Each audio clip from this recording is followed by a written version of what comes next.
Hello students, welcome back to my class and welcome back to my channel Rachna's creation करची से कलम तक। तो आज का टॉपिक आपने पढ़ लिया होगा। टॉपिक है लड़कियां। अभी तक हमने जितने भी सोशल इश्यूज़ किए हैं या कहाँ कहीं भी पढ़ा है तो हमने महिलाओं के बारे में पढ़ा है।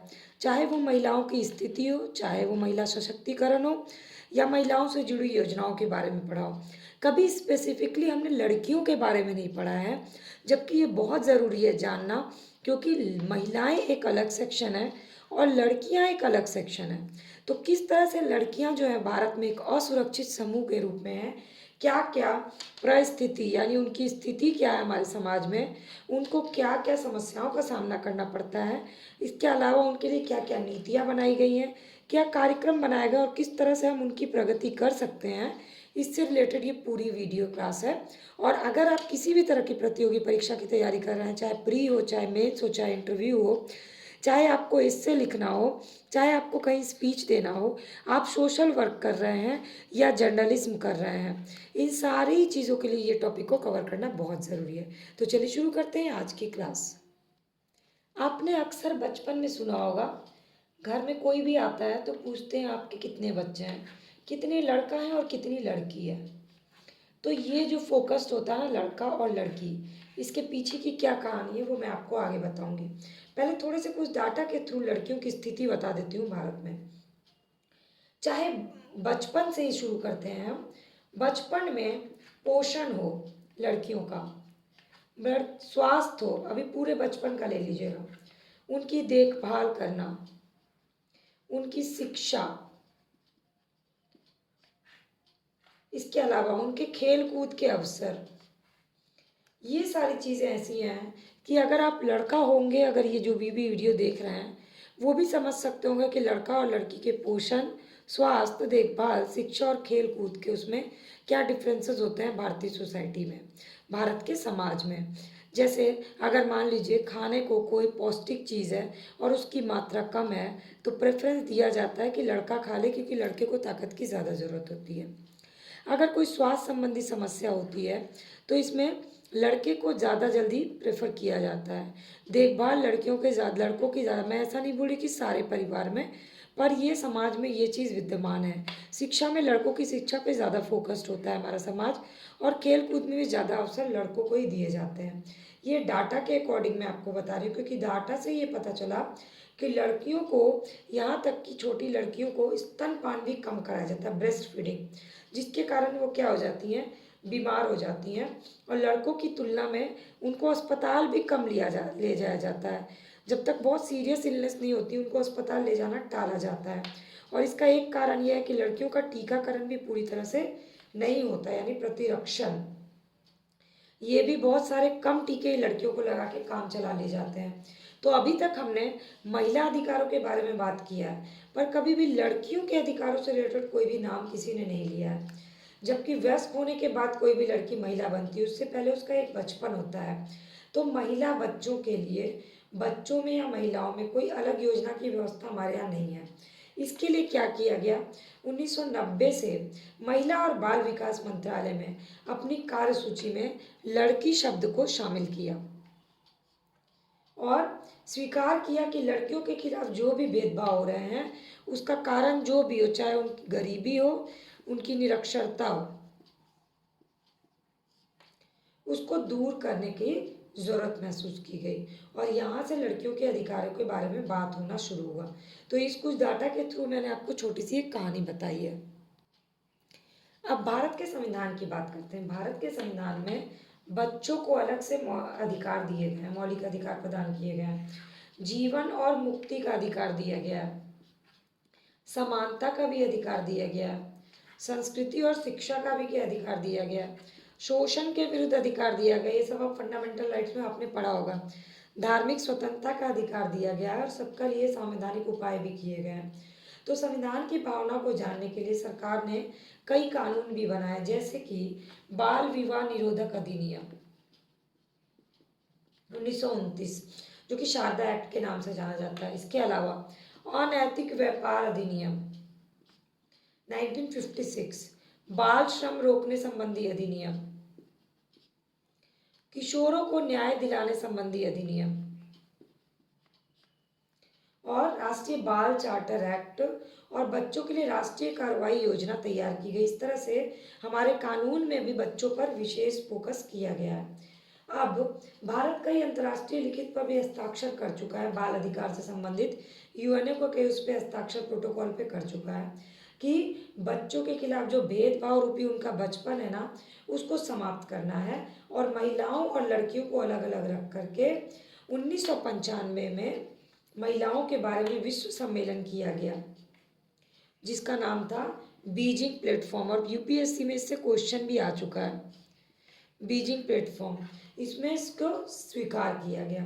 तो अब हमने संविधान में देख लिया, हमारे कानून में बच्चों की स्थिति, और विश्व स्तर पे बच्चों के लिए या किशोरों के लिए क्या किया गया ये भी देख लिया। लेकिन बेसिकली भारत में लड़कियों की क्या स्थिति है ये देखना ज़रूरी है। लड़कियों का जीवन उनके जन्म से लेकर के 18 वर्ष तक बहुत ही चुनौती भरा होता है। क्या क्या चुनौतियों का सामना करना पड़ता है मैं आपको बताती हूँ। सबसे पहले जन्म के समय महिला द्वारा या किसी के द्वारा कन्या भ्रूण हत्या, इसके बाद उनको आहार की कमी, इस तरह से करके इसका पूरा चार्ट है। तो 11वीं पंचवर्षीय योजना में क्या किया गया कि बच्चों के विकास के लिए एक रिपोर्ट तैयार की गई और कहा गया कि 11 से 18 वर्ष तक तो जो हैं उनको बोलते हैं किशोरी, और इनको ज़्यादा ज़रूरत होती है किसी भी तरह के सपोर्ट की, मार्गदर्शन की, सहायता की, मनोवैज्ञानिक सहायता की, क्योंकि इनमें हार्मोनल चेंजेस आते हैं, इनके शारीरिक बदलाव होते हैं। तो अब एक लड़कियों का जीवन चार्ट के रूप में समझते हैं। जन्म से पूर्व और 1 वर्ष तक क्या समस्या होती है? भ्रूण हत्या, स्तनपान कम कराया जाता है, उनके टीकाकरण को नज़रअंदाज किया जाता है। इसके बाद 1 से 11 वर्ष, 1 से 5 वर्ष या 6 से 11 रख लीजिए, उनके भोजन और स्वास्थ्य के देखभाल की उसमें भेद किया जाता है। कुपोषण की शिकार हो जाती हैं लड़कियां, पोलियो जैसी समस्या हो जाती है, स्कूलों में कम दाखिला होता है लड़कियों का, लड़कों का ज़्यादा होता है, उनको अनैतिक व्यापार में शामिल कर दिया जाता है, उनका शोषण किया जाता है, उनको घरेलू कार्य में झोंक दिया जाता है, भाई बहनों की देखभाल करना, किचन का काम करना, और उनके खेलने पर प्रतिबंध लग जाता है। इसके बाद आता है 11 से 18 वर्ष। अब 11 से 18 वर्ष में क्या है, तो इसमें निम्न साक्षरता दर हो जाती है उनकी।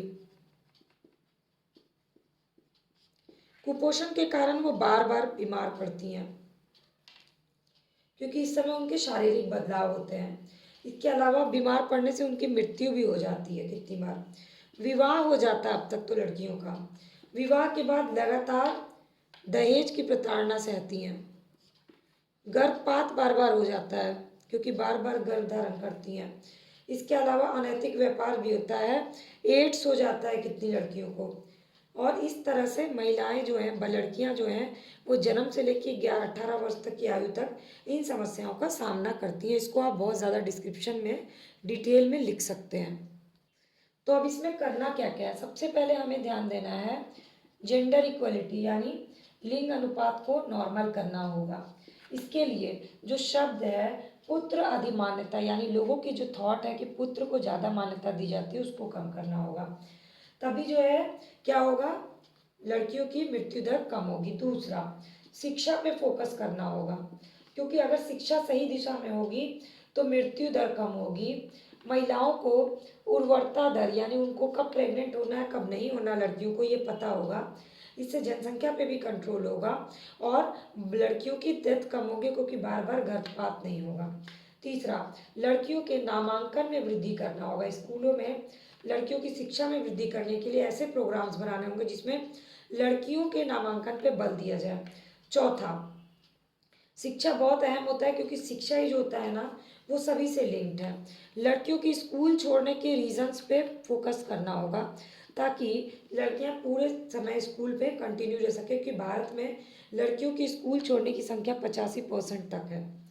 फिर पांचवा, उनके स्वास्थ्य पे ध्यान देना होगा, क्योंकि ज़्यादातर श्रम का काम जो है वो महिलाएं करती है, चाहे घर हो चाहे बाहर हो, और श्रम के कारण एक तो उनकी साक्षरता दर कम हो जाती है और उनकी मृत्यु पे भी होता है, मतलब उनकी मृत्यु भी होती है। तो लड़कों की अपेक्षा लड़कियां इसीलिए ज़्यादा बीमार पड़ती हैं और इसीलिए लड़कियों की मृत्यु दर भी ज़्यादा है। तो भेदभाव जो उनके भोजन में होता है उसको कम करना होगा, और पोषण पे उनके पोषण से रिलेटेड प्रोग्राम्स बनाने होंगे। इसके बाद उनके खिलाफ जो हिंसा होते हैं, कितने तरह के पितृ प्रधान समाज में, एक तो उनको वासना की वस्तु समझा जाता है, बलात्कार होता है, और उनके साथ असमानता होता है, उनका शोषण होता है। इन सबको खत्म करने के लिए अपराध को रोकना होगा उनके खिलाफ, जैसे कि अनैतिक व्यापार को रोकना होगा और उनके यौन शोषण को रोकना होगा। सेक्स कार्यकर्ता जो हैं उनके बच्चों का फिक्स होता है कि उनके बच्चे भी सेक्स कार्यकर्ता के रूप में जुड़ेंगे, तो उसको इस चीज़ को रोकना पड़ेगा। इसके बाद है बाल विवाह रोकना। बाल विवाह रोकने के लिए हालांकि निरंतर नियम बनाए जा रहे हैं, पर तब भी आधी महिलाओं का विवाह 15 वर्ष की कम आयु में ही भारत में हो जाता है, तो इसके लिए कोई कड़े कदम उठाने पड़ेंगे। इसके बाद आता है मीडिया। मीडिया में जो विज्ञापनों में महिलाओं को या लड़कियों को एक वस्तु की तरह प्रेजेंट किया जाता है, चाहे किसी भी सामान का विज्ञापन हो, उसमें महिलाओं को एक तरह से उत्पाद की बिक्री के लिए महिला का इस्तेमाल किया जाता है, शरीर का इस्तेमाल किया जाता है, जो उनके आत्मसम्मान को ठेस पहुंचाता है, उसको रोकना पड़ेगा। इन सारे चीज़ों को रोकने के लिए नीतिगत सिफारिश करनी पड़ेगी। महिलाओं के सशक्तिकरण के साथ साथ लड़कियों के सशक्तिकरण पर भी जोर देना होगा, और जो भी कार्यक्रम बनेंगे उसमें लड़कियों का पूर्ण हस्तक्षेप होना चाहिए, ताकि वो अपनी प्रॉब्लम्स सही तरह से समझा सके। इसके लिए आप कुछ प्रोग्राम्स के नाम लिख लीजिए, जैसे कि सर्व शिक्षा अभियान। इसके बाद है कस्तूरबा गांधी बालिका विद्यालय KGBP। फिर है जनशाला।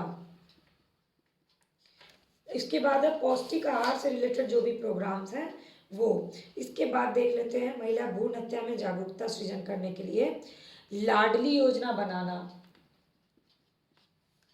इसके बारे में थोड़ा थोड़ा सा आप डिटेल लिख सकते हैं, ये हरियाणा में हुआ था लाडली योजना। इसके बाद सरकारी सुरक्षा पेंशन स्कीम बनाई गई, फिर किशोरी शक्ति योजना बनाई गई। इस तरह से लेटेस्ट कुछ योजनाएं लिख सकते हैं। किशोरावस्था बालिका योजना बनाई गई। तो ओवर लड़की की शैक्षिक स्थिति को अगर बढ़ाते हैं, स्कूल में दाखिले को बढ़ा लेते हैं, तो सारी समस्याओं के समाधान किया जा सकता है। ये आपको कंक्लूजन में लिखना है। तो ये हो गया लड़कियां किस तरह से असुरक्षित समूह और उसका समाधान किस तरह से हो सकता है। अगर आपको ये वीडियो अच्छी लगी होगी तो लाइक, कमेंट और शेयर करना मत भूलिएगा। चैनल के सब्सक्राइब बटन को क्लिक करके बेल आइकन को प्रेस कर लीजिएगा, और अपने व्यूज़ मुझसे ज़रूर शेयर करिएगा। और मेरे चैनल को सब्सक्राइब करना और मेरे प्लेलिस्ट को विजिट करना मत भूलिएगा। Thanks for watching my channel.